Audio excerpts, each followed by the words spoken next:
Chapitre 23. Ils se levèrent tous, et ils conduisirent Jésus devant Pilate. Ils se mirent à l'accuser, disant: Nous avons trouvé cet homme excitant notre nation à la révolte, empêchant de payer le tribut à César, et se disant lui-même Christ, roi. Pilate l'interrogea, en ces termes: Es-tu le roi des Juifs? Jésus lui répondit: Tu le dis. Pilate dit aux principaux sacrificateurs, et à la foule: Je ne trouve rien de coupable en cet homme. Mais ils insistèrent, et dirent: Il soulève le peuple, en enseignant par toute la Judée, depuis la Galilée, où il a commencé, jusqu'ici. Quand Pilate entendit parler de la Galilée, il demanda si cet homme était galiléen. Et, ayant appris qu'il était de la juridiction d'Hérode, il le renvoya à Hérode, qui se trouvait aussi à Jérusalem en ces jours-là. Lorsqu'Hérode vit Jésus, il en eut une grande joie, car depuis longtemps, il désirait le voir, à cause de ce qu'il avait entendu dire de lui, et il espérait qu'il le verrait faire quelque miracle. Il lui adressa beaucoup de questions, mais Jésus ne lui répondit rien. Les principaux sacrificateurs et les scribes étaient là, et l'accusaient avec violence. Hérode, avec ses gardes, le traita avec mépris, et, après s'être moqué de lui et l'avoir revêtu d'un habit éclatant, il le renvoya à Pilate. Ce jour même, Pilate et Hérode devinrent amis, d'ennemis qu'ils étaient auparavant. Pilate, ayant assemblé les principaux sacrificateurs, les magistrats, et le peuple, leur dit: Vous m'avez amené cet homme, comme excitant le peuple à la révolte. Et voici, je l'ai interrogé devant vous, et je ne l'ai trouvé coupable d'aucune des choses dont vous l'accusez. Hérode non plus, car il nous l'a renvoyé, et voici, cet homme n'a rien fait qui soit digne de mort. Je le relâcherai donc, après l'avoir fait battre de verges.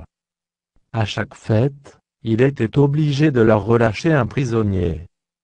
Ils s'écrièrent tous ensemble: Fais mourir celui-ci, et relâche-nous Barabbas. Cet homme avait été mis en prison pour une sédition qui avait eu lieu dans la ville, et pour un meurtre. Pilate leur parla de nouveau, dans l'intention de relâcher Jésus. Et ils crièrent: Crucifie, crucifie-le. Pilate leur dit pour la troisième fois: Quel mal a-t-il fait? Je n'ai rien trouvé en lui qui mérite la mort. Je le relâcherai donc, après l'avoir fait battre de verges. Mais ils insistèrent à grands cris, demandant qu'il fût crucifié. Et leurs cris l'emportèrent. Pilate prononça que ce qu'ils demandaient serait fait. Il relâcha celui qui avait été mis en prison pour sédition et pour meurtre, et qu'il réclamait, et il livra Jésus à leur volonté. Comme ils l'emmenaient, ils prirent un certain Simon de Cyrène, qui revenait des champs, et ils le chargèrent de la croix, pour qu'il la porte derrière Jésus.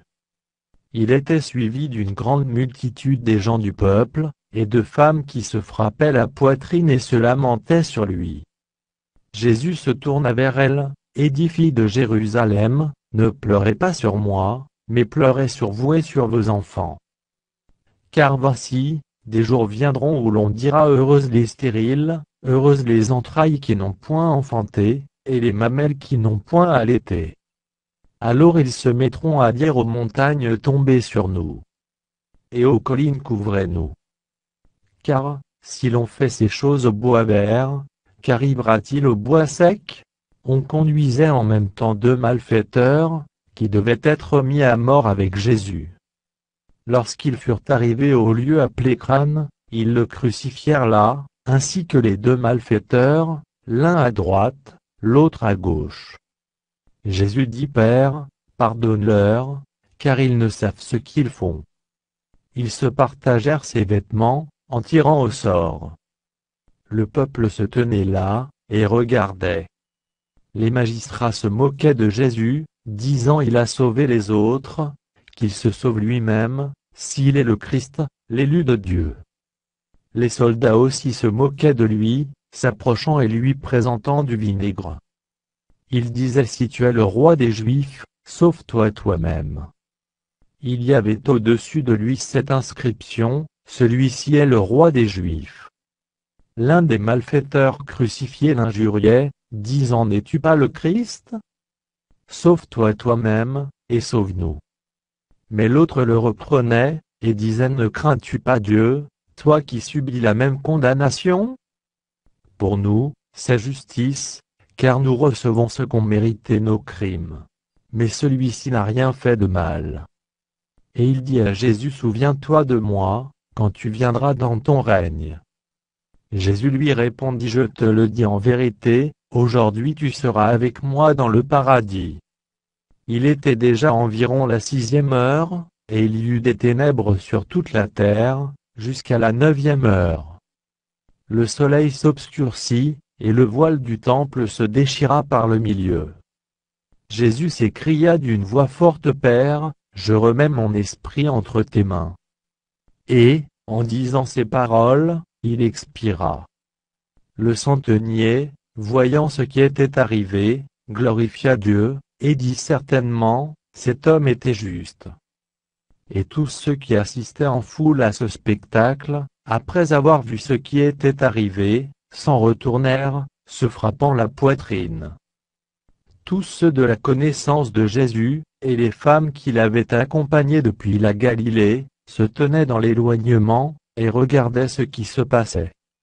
Il y avait un conseiller, nommé Joseph, homme bon et juste, qui n'avait point participé à la décision et aux actes des autres. Il était d'Arimathée, ville des Juifs, et il attendait le royaume de Dieu. Cet homme se rendit vers Pilate, et demanda le corps de Jésus. Il le descendit de la croix, l'enveloppa d'un linceul, et le déposa dans un sépulcre taillé dans le roc, où personne n'avait encore été mis. C'était le jour de la préparation, et le sabbat allait commencer. Les femmes qui étaient venues de la Galilée avec Jésus accompagnèrent Joseph, virent le sépulcre et la manière dont le corps de Jésus y fut déposé. Et, s'en étant retournées, elles préparèrent des aromates et des parfums. Puis elles se reposèrent le jour du sabbat, selon la loi.